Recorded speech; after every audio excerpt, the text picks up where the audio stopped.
hari meninggal. Mana? Dia meninggal. Ternyata bapak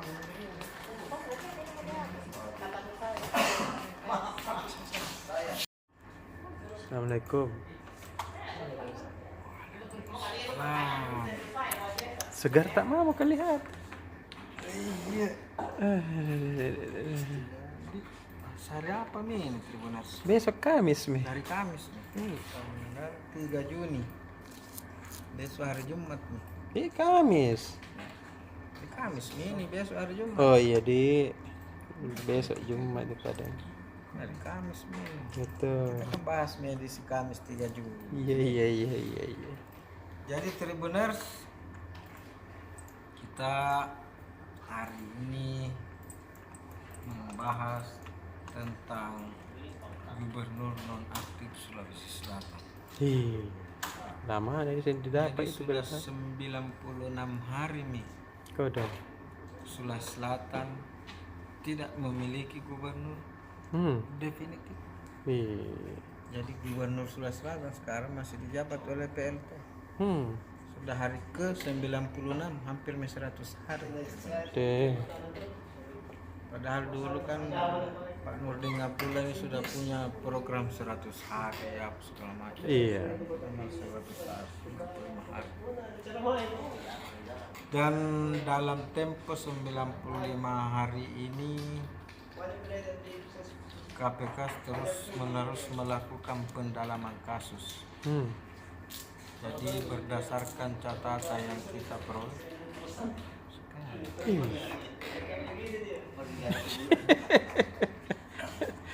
Bicara mesti kakak Charlie besar nama suara. Tribuners tak tidak dengar ke suara tak nanti nah tulis lagi di situ bilang. Oh bisik-bisik mi tahu. Besar suara tak Min. Iya. Tidak kedengaran suaranya Min. Iya karena ada orang di belakang bicara Min. Kita setengah mati berteriak-teriak ini Min. Kira-kira dengar Min tuh. Udah dengar mi tahu. Jadi selama 95 hari ini sejak 27 Februari Iya.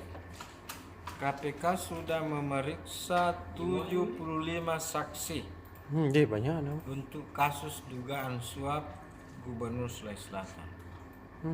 Kan gubernur kita itu dianggap di OTT oleh KPK ada apa itu 95 hari yang lalu. Pas beberapa jam setelah melantik Bupati Dan wali kota. terpilih di Sulawesi Selatan.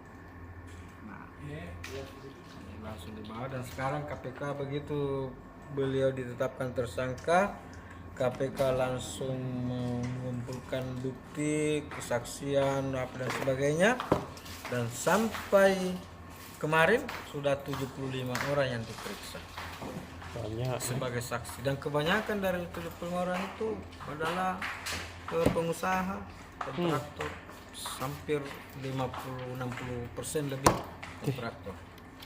Ada juga pejabat, ada kepala dinas, mahasiswa, ya juga mahasiswa, Yesus aja. ada juga profesor, Oh dia. dosen, ada pegawai BUMN. Jadi kalau mau kita tahu siapa kira-kira itu yang 75 dari mana saja, baca besok terbuka. Iya deh. Panjang dulu kalau disebut-sebut satu-satu nama. Nomor 2. Itu juga. Jadi selain itu kita juga tetap akan menurunkan berita tentang Euro 2020 di 2021. Ini berarti tas segini. Euro 2020 di 2021. 2020 di 2021. Jadi tak mau kita hari ini menurunkan tim kuda hitam. Kira-kira ya, ada beberapa tim yang dianggap bisa menjadi kuda hitam dalam Euro 2020 di 2021 ini. Yang dimaksud dengan tim kuda hitam itu adalah mereka tim yang tidak pernah juara. Iya. Tapi digadang-gadang atau bahkan dianggap bisa memberikan kejutan dan tiba-tiba menjadi juara. Ini yang kejutan-kejutan kan Itu ini. yang disebut tim kuda hitam. Betul. Jadi biasanya kan kuda itu kalau hitam cepaki lari. Iya. Nah, makanya dibilang kuda hitam karena ada balapan kuda itu. Selalu yang kuda hitam juara. Iya iya iya. Jarang kuda putih 14. Nah, kuda putih itu selalu dianggap siluman. Iya iya iya iya iya iya. Jadi Tribuners, kalau kita mau juga tahu kira-kira tim-tim mana itu yang dianggap kuda hitam, baca-baca maki. Iya deh. Siapa tahu mulai maki mau maki pasang-pasang apa itu Iya. Sewa-sewa. masih lihat maki. Mulai maki baca Tribun Timur hari ini. Ada 2 halaman 3 halaman malah. Jadi Ada di halaman 1, ada di halaman 7 dan ada di halaman 16. Itu ada semua di situ informasi tentang Euro 2020 di 2021 ini. Tim-tim apa yang bakal menjadi kuda hitam, pemain-pemain dari mana yang bakal menjadi kejutan. Begitu kapan? sudah main deh.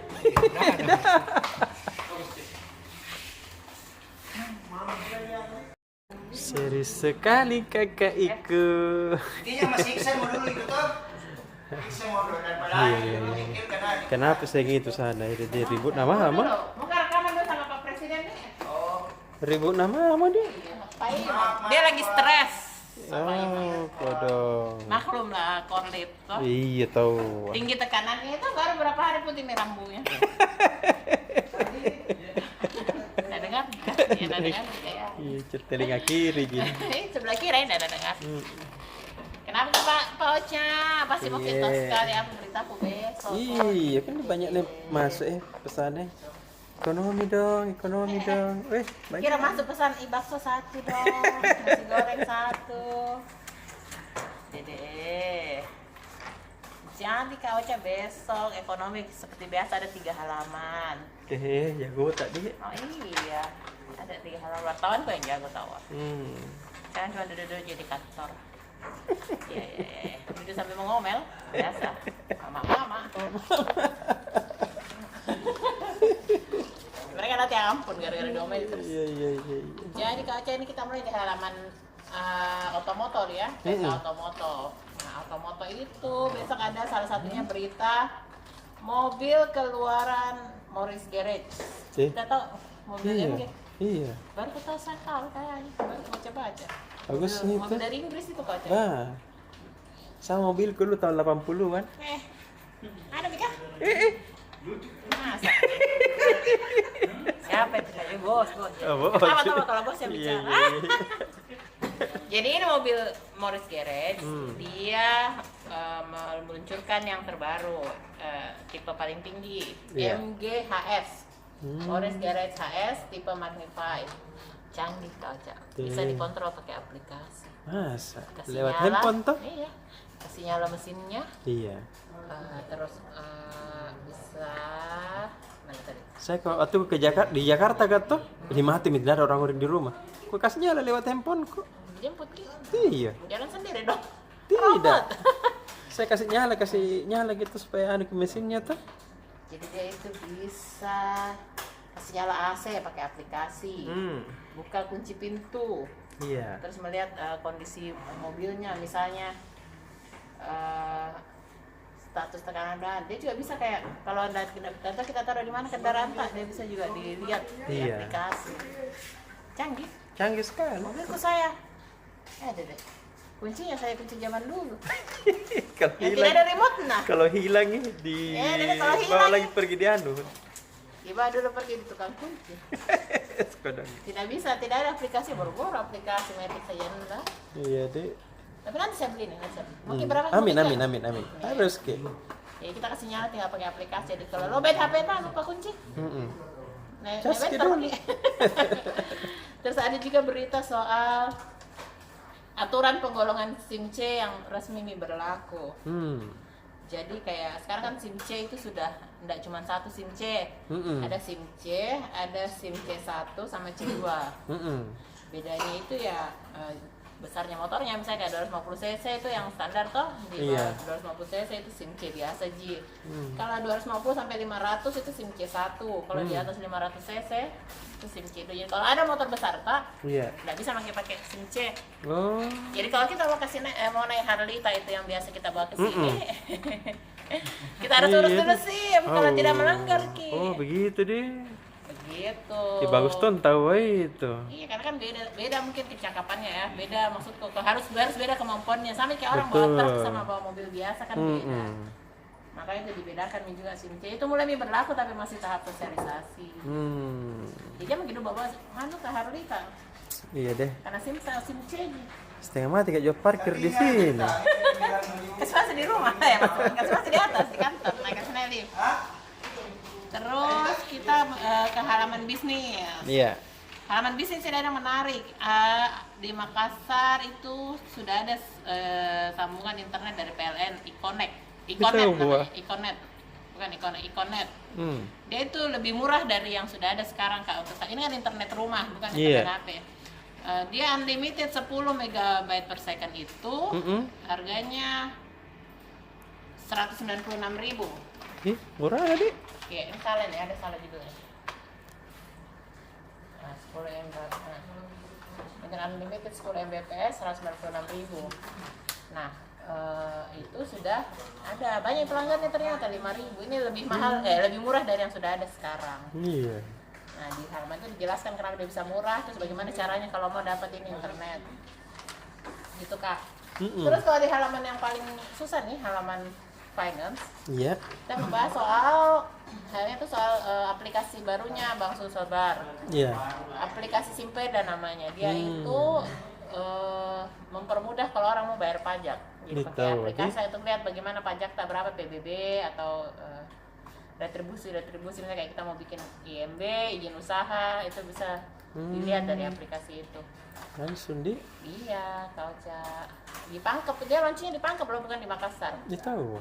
Biasanya kan kalau itu dia launching, tapi Di ini untuk kota. seluruh Sulawesi Selatan. Tapi dia launching di Pangkep karena ya adalah alasannya Pak bosnya Bang Sulselbar. Begitu Kauca.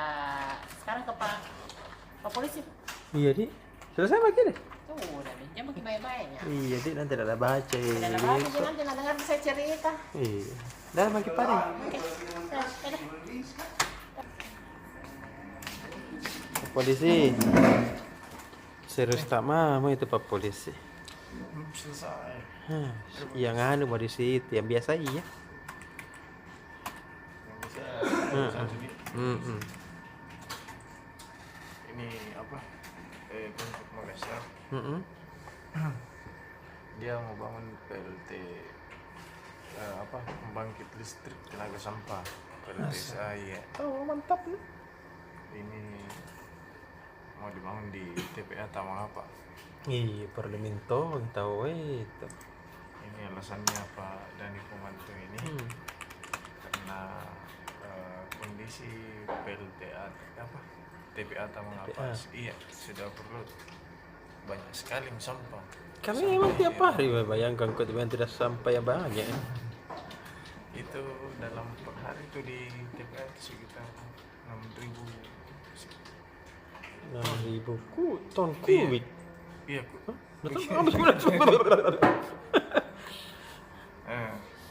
Jadi nanti katanya kalau ada ini PLTSA ini maka sering dan dijamin ya ada surplus listrik Gitu. aman, tidak ada yang lagi Oh, pemadaman bisa dipakai situ deh. bisa dipakai juga. Canggihnya nih Pak Dani deh. Banyak sekali nih. Hah. Ada beberapa negara ini kita yang lirik ini pembangunan PLTSA di TPA Tamangapa ada dari Jepang, Amerika, Finlandia, dan Finlandia. Tapi yang paling banyak ini dari Tiongkok, dari Cina. Ke Cina. Iya. Cina mise. Di Cina yang paling banyak ya. Paling murah atau mungkin? Iya, paling murah. Kayak di Cina. Iya. Paling murah. Bisa diberdayakan untuk begitu. Nah, sementara itu tim percepatan pembangunan PLTSA Kota Makassar Pak Sarudin Ridwan, dia menyarankan Pak Wali Kota agar selektif memilih investor. Iya tahu.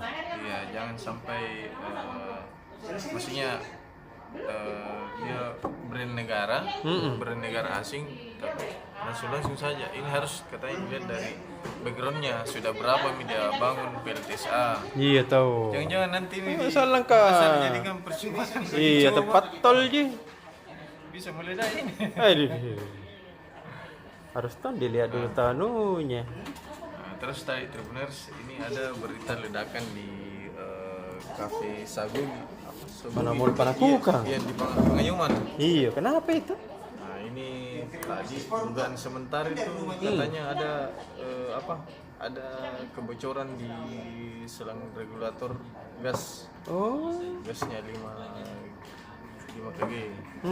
Bahaya. Nah, ini ada 5 orang karyawannya itu Luka-luka. Iya, luka bakar. Luka bakar kok. Iya, kesian sekali karena demi ini selamatkan kita dia pergi ke kita. Astaga. Itu namanya tahu daripada banyak yang korban. Iya tahu mulianya. Iya. Tapi tidak sampai meninggal. Maka biar malam tidak meninggal pun setengah mati anak tahu ada Luka bakar. kan ada luka bakar. Iya, biasa dia. Terus berita lainnya Tribuners, ini Ketua PKK Kota Makassar, Indira Ismail. Iya, kakakku itu. Oh begitu. Kakandai ya. Kakande tadi. Ya, mereka penugasan minggu lah. Tadi beliau menerima penghargaan dari PKK Pusat. Diserahkan oleh PLT Ketua PKK Sulawesi Selatan Ibu Naomi Tarina. Ini Ketua PKK dia PKK Makassar dia menerima penghargaan terkait administrasi itu keterbukaan informasi publik. Iya tahu. Itu luar biasa ini. Terus penghargaan kan lainnya udah. Basang. Serius nih tuh kakak padeli. Kakak gondrong. Agak tuh. Batu. Agar. Ya. Kedaro. Kadaro. Jadi Tribuners. Iya. Besok hari apa besok? Rabu. Kamis. Kamis mereka. Tak dirasakan. Kamis. Untuk berita halaman PSM kabar gembira untuk para supporter ini. Iya. Jadi besok itu mulai latihan. Latihan persiapan Liga 1 Ya tahu. di Bosowa Sport Center. Iya. Tempat latihannya tuh Ya tahu. besok. Jadi besok itu latihan, meskipun tidak semua mungkin pemain bakalan hadir, hanya yang berdomisili di Makassar. Kan skuad PSM sekarang banyak asli Makassar tuh, mayoritas. Terus tapi ada nih sang maestro William Pluim, ada di Makassar, besok juga ikut bergabung, sudah dipastikan sama media officer Abdul Karim bahwa William Pluim ikut langsung bergabung juga besok. Nah, terus pertanyaan, siapa yang pimpin latihan besok? Iya. Kalau ada pemain berarti ada nih pelatih. Betul. Jadi besok itu yang pimpin kembali Coach Syamsuddin Batola. Iya.